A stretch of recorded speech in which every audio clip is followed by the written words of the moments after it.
Hello, I'm Sebastian. Welcome to 9 Trees podcast. Today, I will summarize and review the book. 507 Mechanical Movements by Henry T. Brown is a classic catalog of mechanisms that has long served as a visual idea bank for engineers, inventors, machinists, and curious tinkerers. Rather than teaching theory first, it presents a broad parade of linkages, gear trains, cams, ratchets, intermittent drives, pumps, valve motions, and other devices, each intended to show how motion can be generated, transformed, or controlled. The value of the book lies in its compact, example-driven approach. A reader can scan designs quickly, recognize patterns, and adapt a mechanism to a new problem. Because the emphasis is on practical motion solutions, the collection is especially useful when you need an alternative to a straightforward motor and gearbox, or when you want to create a distinctive movement for a tool, model, or machine. It also offers historical perspective on mechanical ingenuity, showcasing solutions developed before electronics became the default answer to control and automation. I will give you key takeaways from this book. Firstly, motion conversion as a design toolkit. A central theme of 507 Mechanical Movements is the idea that most machine problems can be reframed as motion problems. You need rotary turned into reciprocating, continuous into intermittent, or uniform speed into variable speed. Brown's compilation organizes a wide range of mechanisms that accomplish these conversions using simple elements such as cranks, sliders, levers, cams, and eccentric drives. For a designer, this is more than a curiosity shelf. It is a toolkit for brainstorming. When you see multiple ways to produce the same output motion, you start thinking in tradeoffs, compactness, smoothness, reversibility, controllability, and the ability to withstand load. The catalog approach encourages lateral thinking, helping you avoid locking on to the first solution you imagine. It is also a practical reminder that geometry often solves what control systems later try to solve electronically. Readers can use these examples to identify a mechanism family, then adjust dimensions and joint placement to tune stroke length, dwell time, timing, or mechanical advantage. Even without heavy math, the collection promotes design intuition by repeatedly showing how small structural changes can radically alter output motion. Secondly, cams, followers, and timing without electronics. Many mechanisms in the collection highlight how cams and followers can encode timing, dwell, and sequencing directly into hardware. This is a powerful concept for anyone building machines that must perform repeatable cycles, packaging operations, feeding parts, opening and closing valves, lifting and releasing, or metering flow. Cams allow a single rotating input to produce carefully shaped output motion profiles, including rapid rise, slow return, long dwell, or multi-step actions. Brown's selection underscores the variety available: plate cams, cylindrical cams, grooved cams, and compound arrangements that coordinate multiple followers. The broader lesson is that mechanical timing is both robust and explainable. A cam-driven system can be inspected visually, adjusted by changing a profile or phase, and maintained with basic workshop skills. Readers also learn to watch for constraints such as follower pressure angle, contact stress, lubrication demands, and the tendency of sharp transitions to create shock and noise. Even if a modern project will ultimately use servo control, studying these cam examples can improve the final design by suggesting simpler, lower-cost motion shaping, or by providing a mechanical fallback when electronics are impractical. Thirdly, intermittent motion, indexing, and one-way control. A recurring problem in machinery is how to move something, stop it reliably, then move it again in a controlled pattern. 507 Mechanical Movements offers many approaches to intermittent motion and indexing, including Geneva-style drives, escapements, ratchet and pawl arrangements, and stop-motion linkages. These mechanisms matter whenever you need discrete positioning, counting, or stepwise feeding, such as advancing film, indexing a table, dispensing items, or creating rhythmic actions in a model. The deeper takeaway is that intermittent drives are not just about stopping, they are about controlling energy flow and preventing unwanted backdrive.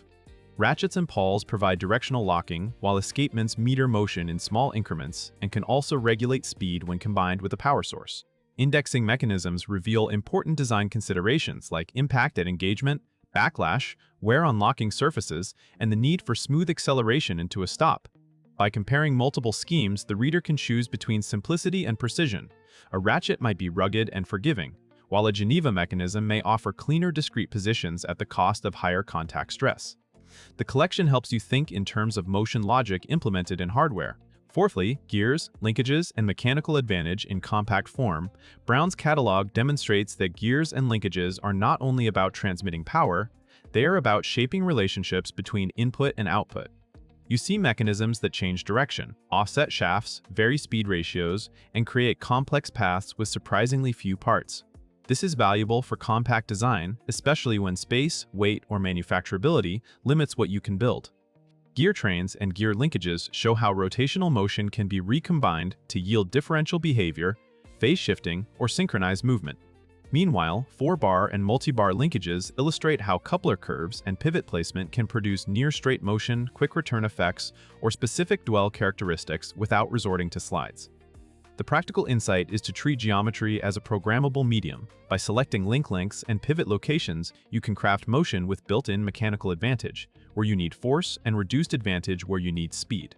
Readers also get a sense of what to watch for in real builds: joint play, alignment, stiffness, and the way friction and wear can change a theoretically elegant linkage into a troublesome assembly.